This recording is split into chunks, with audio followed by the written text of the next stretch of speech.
Mireille Kameni, enseignante-chercheur à l'université de Bamenda, est également présidente fondatrice de l'association Angola Science Community.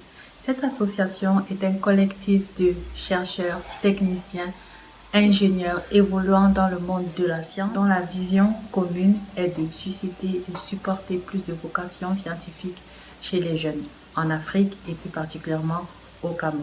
L'association marque également un point d'honneur à encourager plus de carrières scientifiques chez la jeune fille camerounaise. Il s'agit de remettre la science à la base du développement de notre pays. Nous retrouvons la science dans chaque acte du quotidien que nous posons et il s'agit de faire connaître, de faire découvrir à la communauté tous les biens fondés d'une carrière scientifique pour la femme aussi bien que pour les hommes.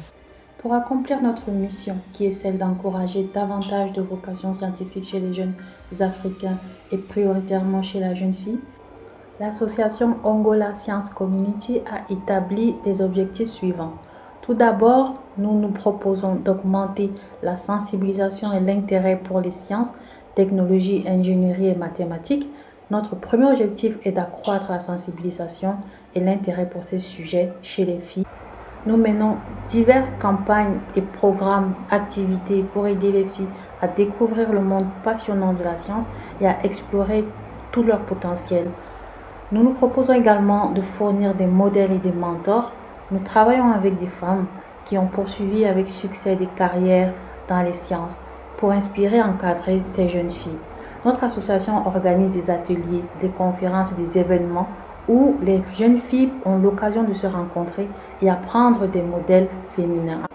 Nous offrons une éducation et une formation aux sciences. Notre association en effet propose des programmes d'éducation et de formation via des webinaires et nous travaillons avec des écoles et des établissements d'enseignement secondaire pour fournir un soutien dès le plus jeune âge aux filles qui souhaitent poursuivre une carrière dans les sciences.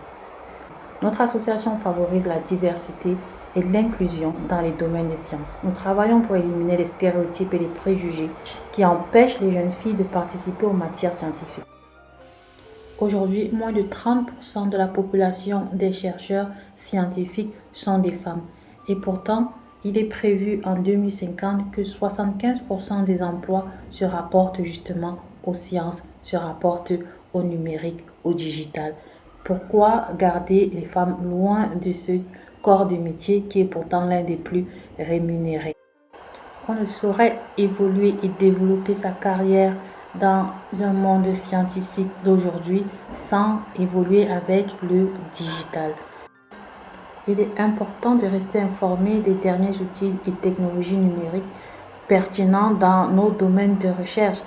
Donc, assister à des conférences, des ateliers, des cours en ligne pour rester au fait des dernières tendances numériques devient un impératif dans notre travail en tant que scientifique. Il n'est plus question de faire une dissociation entre l'avancée galopante de la digitalisation et l'avancée des sciences. Ça va de pair. Scientifique, on est amené à utiliser des outils numériques de plus en plus complexes pour l'analyse des données, par exemple, où il faut maîtriser des langages de programmation tels que R, Python, MATLAB pour le type de données qui change avec l'avancée technologique et numérique. Donc, on doit s'adapter également pour collaborer à l'aide des plateformes numériques. On a vu avec l'avenue du Covid-19 à quel point il était impératif de s'adapter aux visioconférences, aux courriers électroniques et autres méthodes de communication numérique pour rester en contact avec les collègues. Alors en tant que jeune scientifique, je conseillerais à mes jeunes sœurs d'épouser le digital, d'épouser le numérique pour une évolution certaine dans leur carrière, dans leur choix de domaine de professionnalisation. Il est impossible de dissocier au jour d'aujourd'hui le monde digital du monde scientifique. Donc plus tôt on s'y intéresse et mieux on s'en sort, mieux on s'adapte. Donc voilà, s'il fallait donner un conseil de fin, ce serait d'utiliser le digital pour innover et pour progresser dans les domaines scientifiques que vous aurez choisis.